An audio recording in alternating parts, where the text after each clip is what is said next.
aos amigos aqui presentes, ao plano espiritual sempre atuante nesta Sociedade Paulista de Estudos Espíritas. Vamos nos concentrar nesses minutos iniciais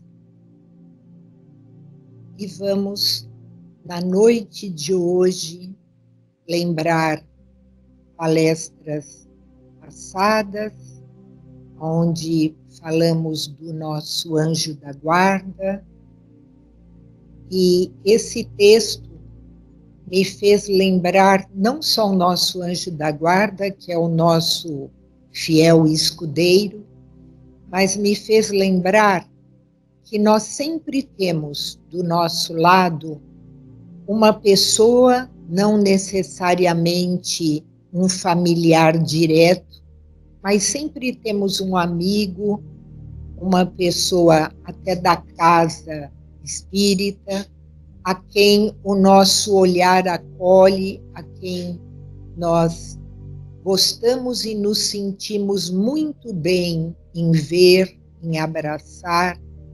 E eu encontrei esse texto de Edna Frigato, não consegui descobrir idade dela, ela não se diz espírita, se diz espiritualista, mas de um conteúdo muito significativo. Benditos sejam os que chegam em nossa vida em silêncio, com passos leves, para não acordar nossas dores, não despertar nossos fantasmas, não ressuscitar nossos medos. Benditos sejam os que se dirigem a nós com leveza, com gentileza, falando o idioma da paz, para não assustar nossa alma.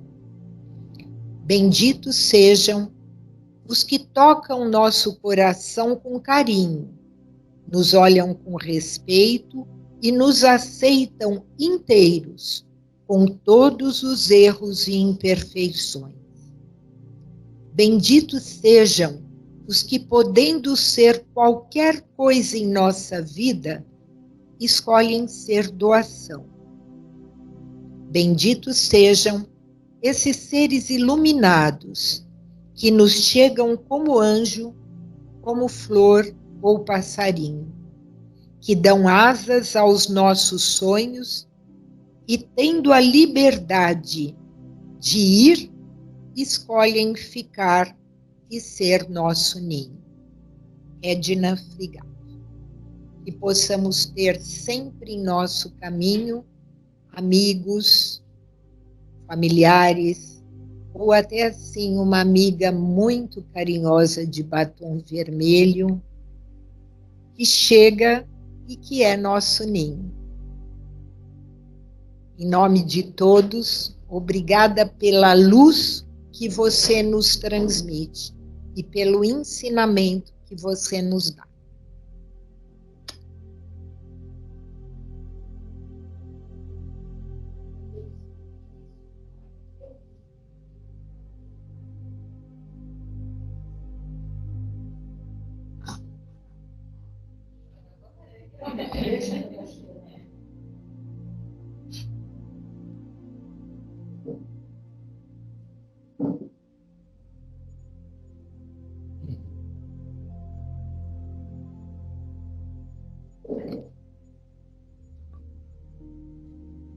Hoje vai ser podcast de novo. Gostei da... E também porque não deu tempo, né, Sônia, de fazer um PPT. Essa semana foi complicado. Mas podcast é muito legal, né? Eu queria... O tema que eu vou trazer hoje para vocês é o poder de se tornar filho de Deus, do Evangelho de João. E hoje eu queria fazer... Desculpe também que eu estou um pouco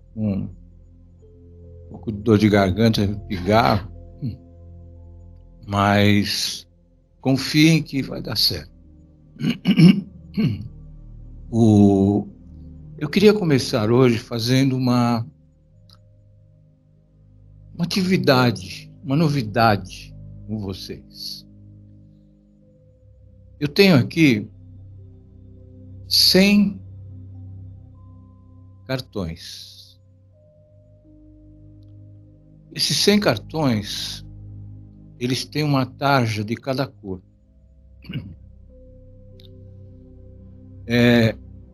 A tarja vermelha significa que em cada cartão tem uma frase, tem uma mensagem, tem um pensamento, alguma coisa assim, né? Então a tarja vermelha é o que esta frase tem a dizer em relação à questão. E é uma reflexão. A tarja amarela é sobre comportamento e indica que este é um possível tipo de comportamento frequente associado à questão, sempre em relação à mensagem que está colocada aqui. A barra verde é atitude. É possível uma nova atitude para a questão. E a barra azul é uma visão sistêmica. Pode indicar um possível tratamento espiritual sistêmico, tá? Então, o que vai acontecer? Vou pedir para a Roberta, por favor.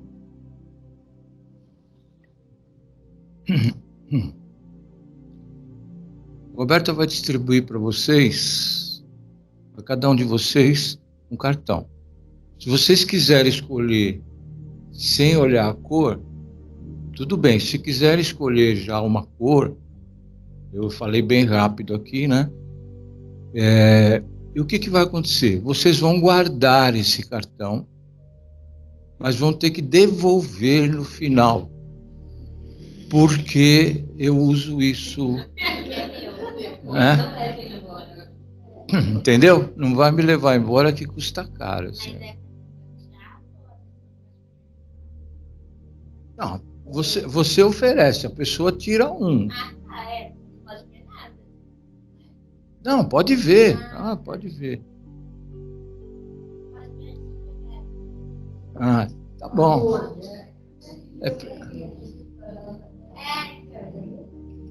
É intuição.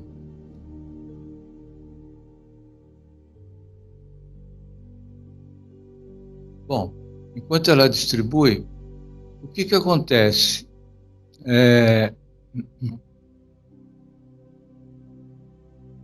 No final, então vocês vão me devolver, mas vocês guardam, né, a sentença. Porém, se alguém quiser trocar depois da palestra, e depois da palestra você pode falar, bom, eu peguei isso aqui, mas não é bem o que eu queria, tal, eu vou trocar. Você pode vir aqui, pedir para a Roberta troca, ou você pode trocar com alguém. Entendeu?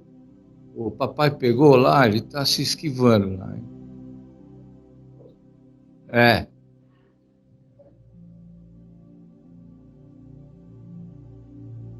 Tem um detalhe também que eu gostaria de... O pessoal de casa não vai poder participar, né? Porque é uma atividade que tem que ser feita presencialmente. Porém, eu vou combinar, então, com o pessoal de casa... Não, eu não vou tirar. Tira o seu. Vou combinar com o pessoal de casa que, a partir de hoje, eu vou trazer esses cartões toda segunda e todo sábado. Se alguém tiver interesse, né, de participar e puder vir nas segundas-feiras ou no sábado, então a gente, né, pode conversar, porque sábado, principalmente, é uma roda de conversa, né? Então, na próxima segunda vai ter uma palestra, vai ter palestra do Mauro. Então, se vocês quiserem pegar mais um para olhar e trocar, ou no sábado, na roda de conversa, a gente comentar.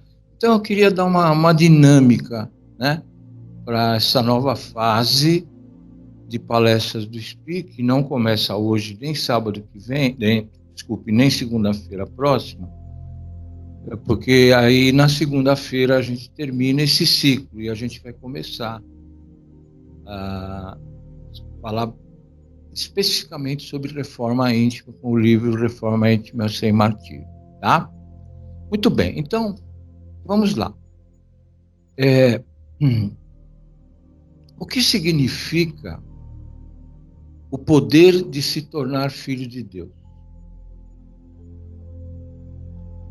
Eu trago aqui para vocês uma definição que eu gosto muito, que é uma afirmação. Vê se vocês concordam e se traz alguma coisa aí do que vocês escolheram nas cartas. Fé baseada na verdade, vontade divina e amor trazem poder. Poder que emana do mais profundo do indivíduo, da centelha divina que existe dentro dele, ou de cada um de nós. O poder resulta do alinhar-se com essa centelha divina da vida interior, do ligar-se a ela e do permitir que flua. Provém do cerne do indivíduo, lá de dentro do indivíduo, ou do que, na verdade, o meu guia, o JC, ele chama de o Santo dos Santos. Ter poder significa estar sentado no centro do próprio ser. O poder nos traz a capacidade de estar no amor incondicional e praticá-lo. Porque nós temos muita dificuldade em fazer brilhar a nossa luz. E também temos muita dificuldade em acessar o amor incondicional. Então significa devolver tudo que chega a você com amor. Tudo. Isso é poder. Você só o pode fazer amando-se a si mesmo. E estando na verdade, o que significa ser sincero consigo. Quanto ao que sente e comprometer-se a passar desse para outro lugar de amor. Veja bem, se você negar as suas reações negativas,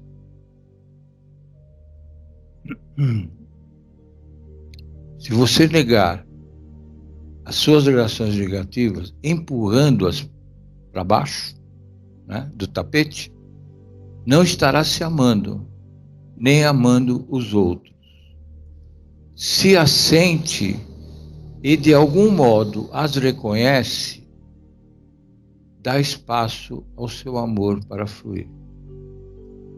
Se as sente e de algum modo as reconhecer, você libera para passar a um lugar de amor dentro de si. O amor incondicional permite a ação da graça na nossa vida. Não vou falar sobre a graça hoje. Então, nós vamos encontrar nesse livro do Evangelho de João, esse capítulo do poder de se tornar filho de Deus. E no versículo 1, ele diz assim: mas todos que o receberam, deu-lhes aos que creem no seu nome o poder de se tornarem filhos de Deus. Deu-lhes o poder. É uma força, é o maior poder do universo, sem qualquer exagero. Todavia, a obtenção desse poder está sob duas condições. A primeira é o acolhimento de Jesus, o nosso Cristo, em nossa casa mental, em nossa casa íntima. É uma adesão, é um ato de cumplicidade moral e espiritual. E, no exercício do livre-arbítrio, estamos decidindo abrir a porta para o Cristo, para que Ele entre, pois fomos nós que decidimos abri-la, e não Ele que forçou a entrada.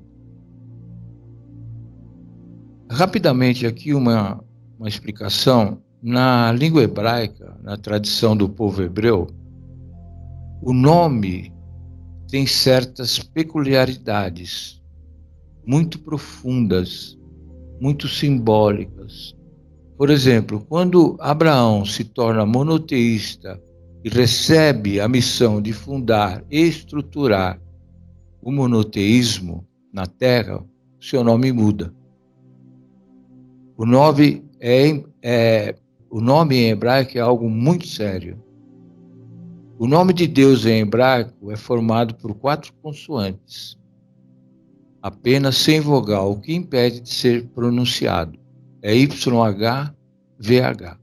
Na cultura hebraica, então, o nome representa e precisa refletir a missão da vida da pessoa. Os personagens bíblicos têm seus nomes adequados à missão. Por isso, quando Abrão mudou completamente e assumiu a missão de ser o fundador do monoteísmo em todas as nações e comunidades do planeta, o nome dele foi mudado. E ele passou a se chamar Avraham, que significa, em hebraico, pai das multidões. Na cultura hebraica ainda, o nome de cada anjo e de cada arcanjo carrega a sua própria missão. Quando o Cristo, o nosso Cristo, Jesus, encarnou no planeta Terra, recebeu o nome de Yeshua, que quer dizer na cultura hebraica salvação. O nome de Jesus é salvação. A missão dele é salvação. Ele veio salvar no sentido de recuperar, curar, tirar do perigo, restaurar e regenerar. Observe que essa é a missão dele. E ele confirma: eu não vim para os sãos, eu vim para os doentes. Os saudáveis não precisam de cura. Apenas os doentes do corpo é que precisam. Por isso ele veio curar. E o nome dele é cura, é salvação. Assim, confiar no nome de Jesus é confiar na sua missão. Então, para ilustrar, vamos imaginar um oceano com muitas pessoas se afogando. Aí vem um guarda-vidas, né? Para resgatar as pessoas. Essa é a missão do Cristo. Simplesmente. Libertar-nos dos equívocos, dos vícios, das imperfeições e de tudo o que impede a expressão dos nossos potenciais. De tudo aquilo que ofusca a manifestação dessas sementes. Na parábola do semeador, os impedimentos eram, quem já leu, né? Os impedimentos eram estar à beira do caminho, ou melhor, não ter terra para poder deitar raízes. Estar com pedras ou espinhos, impedindo o seu desenvolvimento. Então, verdadeiramente, o que Jesus faz por nós, é eliminar pedras, espinhos, falta de raiz, para frutificar nossos potenciais divinos. Conforme já mencionamos, todos nós já estudamos, a grandiosa missão dada a Jesus foi formar o planeta Terra e levá-lo de planeta primitivo à categoria de mundo celeste. E nós devemos confiar que essa missão se cumprirá. O cumprimento de 2 requisitos implica receber o poder de me tornar filho de Deus. Cabe a mim abrir as portas e confiar que Ele vai cumprir essa missão. Então, se cada um de nós pegarmos uma semente e colocá-la dentro de uma caixinha e fechar, jamais terei uma árvore produzindo frutos. Então, o gene da divindade existe em cada um de nós. E segue essa mesma dinâmica. Não é automático, pois carece do cultivo para se desenvolver. E não justifica pensar que Deus me criou. Se Deus me criou, eu estou automaticamente apto a exercer o meu poder co-criador em plano maior. Então, na condição de co-criador em plano menor, que deseja ascender, crescer, evoluir, eu devo elevar ao máximo as minhas potencialidades de co-criador. E, para tanto, é indispensável um guia. Então, Jesus é o modelo de co-criador que seremos no futuro. Observamos, então, a conduta dele e modelamos. Ele é o protótipo a ser seguido. Aproveitar, então, esse modelo ofertado por Deus e seguir os passos dele significa desenvolver esses potenciais. O Salmo 82, versículo 6, diz: Vós sois deuses. Mas isso não vem de graça. Faz parte de um longo processo, de centenas de milhões de anos, que deve ser construído com muito esforço e com muito trabalho. Então, o processo de cada um de nós de crescimento espiritual não pode ser feito de forma caótica. Não podemos andar a esmo, desorientados. Por isso, a importância de termos um referencial seguro, de modo que a nossa jornada seja objetiva. Então, ao abrirmos a nossa casa mental, permitindo que o Cristo se hospede em nossa intimidade e confiarmos que Ele vai cumprir a missão e vai levar a Terra ao nível de um mundo ditoso e que nós estaremos lá, porque Ele disse: vou preparar-vos o lugar. Trabalharemos em parceria, sim, porque Jesus não vai fazer todo o trabalho sozinho. Vale ressaltar que grande parcela de responsabilidade na construção do mundo celeste é nossa também. É um trabalho de cooperação. Então, estabelecer essa cooperação com o Cristo significa tomarmos posse do nosso poder de cocriação. Ficou claro?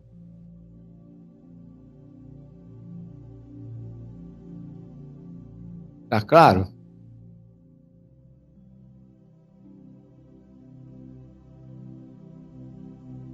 Hã?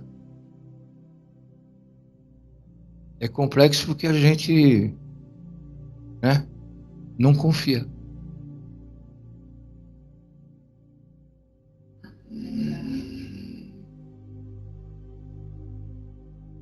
Exatamente. A gente não confia que a gente vai chegar num ponto em que Jesus se encontra. Muito bem. Então, tornar-se filho de Deus é ativar os potenciais de co-criador que existe dentro de cada um de nós. Emmanuel, no capítulo 30 do Fonte Viva, ensina também o Espírito. Ele traz o germe da divindade. Deus está em nós, quanto estamos com Deus. Então, Deus está em nós através dos atributos espirituais com os quais nós fomos criados. Porém, com uma ressalva. Os atributos divinos foram colocados em nós em estado de semente. Por isso, Emmanuel ter iniciado a obra supracitada com alerta. Na semente minúscula reside o germe do tronco benfeitor. Então, é a evolução e o esforço do princípio inteligente do espírito que operam o cultivo da semente. Então, o espírito atua nas várias passagens da vida. Uma delas, nós nos encontramos aqui. Nós estamos com esse atributo divino em germe, em semente, e ele precisa ser cultivado. Deus nos auxilia, Deus atua, influencia, conduz, corrige. A lei de causa e efeito é uma lei de correção de rotas, de rumos, de conduta. É quando o Criador exerce o seu papel de educador, de pedagogo dos seus filhos. Com o Cristo, entretanto, foi oferecido a cada um de nós um caminho direto e seguro, extremamente eficaz, de desenvolver, se expressar.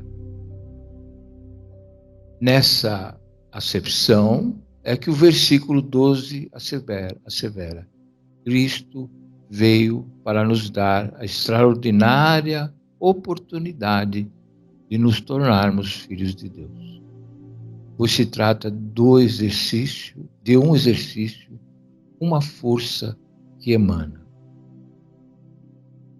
Em outro livro, Agenda Cristã, há uma bela frase de André Luiz: a virtude não é uma boca que fala,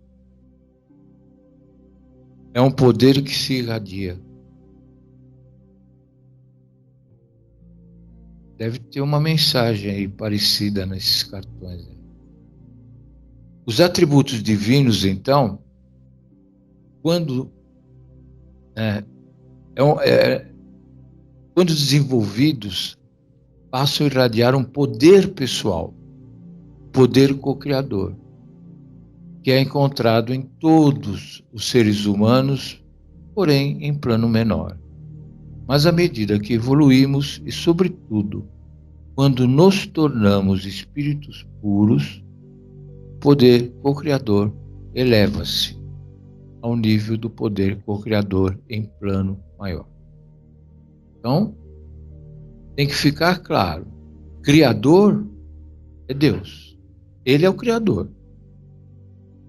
Os anjos, os arcanjos, os cristos, são co-criadores também, em plano maior.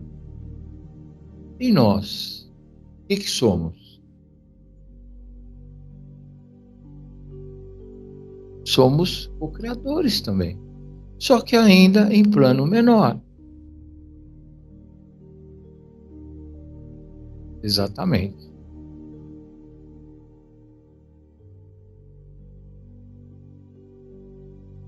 Então, mas esse um dia chegaremos é que a gente precisa começar a mudar a nossa conduta, a nossa atitude. Um dia chegaremos, mas a gente precisa trabalhar bastante para isso. Lembra que o poder, a graça, ele, na verdade, não vem de graça. Só porque você é filho de Deus. Nós realmente somos, mas em semente ainda. Imagina você pegar uma semente de uma árvore, né? E você vai ajudá-la a desenvolver. Você está uma parceria com essa árvore para que essa semente se desenvolva, né? Então, todo ser criado por Deus é um herdeiro dessa divindade. Mas o espírito também tem suas fases de amadurecimento. Passa pela infância, pela adolescência, pela maioridade e pela maturidade. Enquanto nós estamos na fase da infância espiritual, não expressa com toda a potência os seus atributos divinos. Porém, ao tornar-se um espírito maduro, ou melhor, ao se transformar em espírito puro, está apto a ser chamado de filho de Deus. Com toda a força dessa expressão.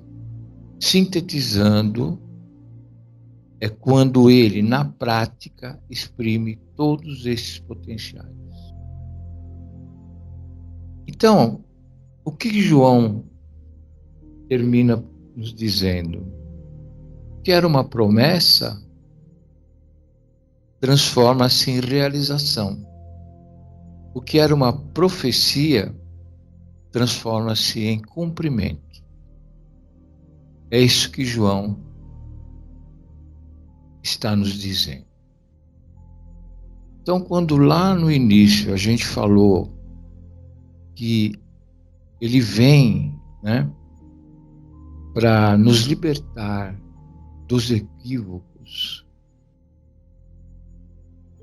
dos vícios, das imperfeições, de tudo o que impede a expressão desses potenciais. Então, o poder de nos tornarmos filhos de Deus passa por nos libertarmos de tudo isso. Então, não dá mais para a gente, no estágio que nós estamos,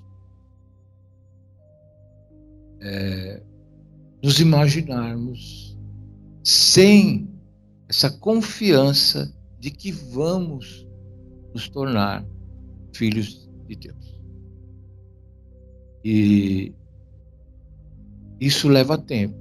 E é por isso que o nosso projeto singelo aqui desta casa são 400 anos. Depois, talvez mais 1000, mais 2000, não sei, né? Então pensem bem, né? Atentem para o que vocês, para a mensagem nas cartas, e ver o que isso traz para você nesse momento, em consonância com o que vocês ouviram desse capítulo do poder do Filho de Deus.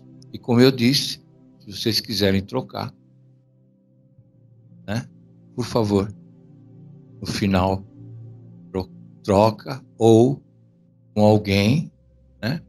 E o pessoal de casa, estou repetindo, estaremos aqui toda segunda e todo sábado com esses cartões para que vocês possam também participar, quem realmente se interessar.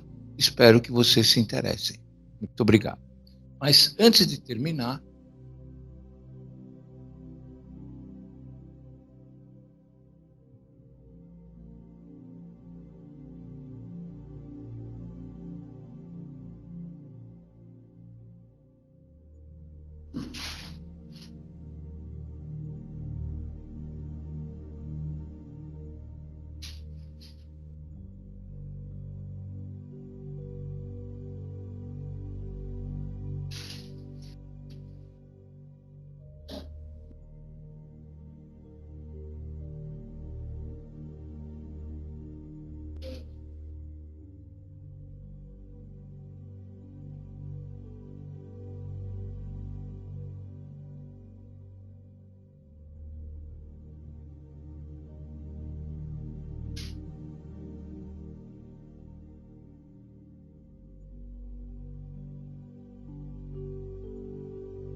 então, gente de casa, são algumas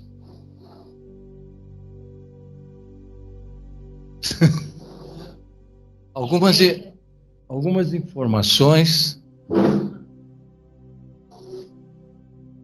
para vocês tornarem-se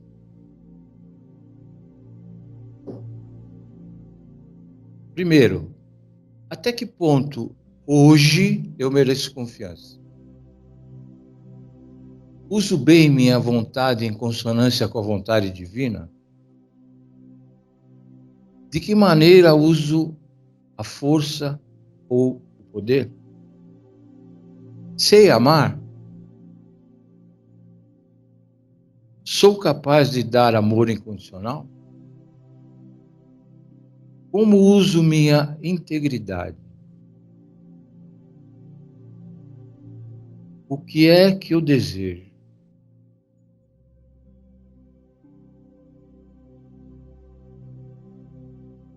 O que é que eu desejo minha vida? O que é aquilo que anseio?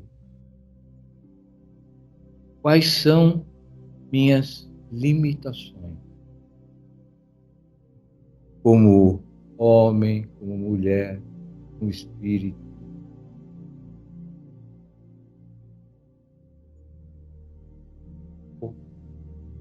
Então são 9, mais a 10ª que a Ana colocou.